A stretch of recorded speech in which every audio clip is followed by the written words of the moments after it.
Welcome to the Tech Egg. Don't get scrambled. Enjoy the video. You start by enrolling and protecting your data.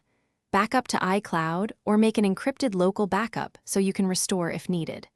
Once done, free up about 6 to 8 GB and connect your iPhone to power.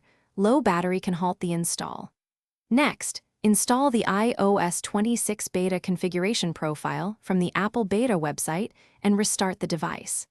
This profile tells settings to offer the beta. Installing it now triggers the software update option in the next step. You proceed to Settings General Software Update and tap Download when the beta appears.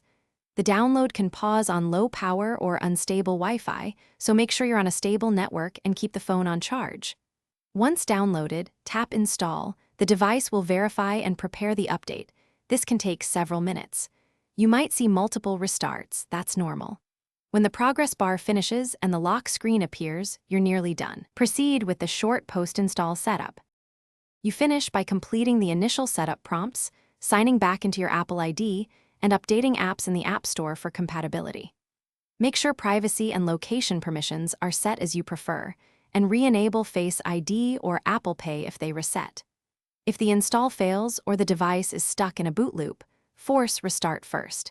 If that doesn't help, remove and reinstall the beta profile and try again or restore from your encrypted backup. Keep notes on bugs to report.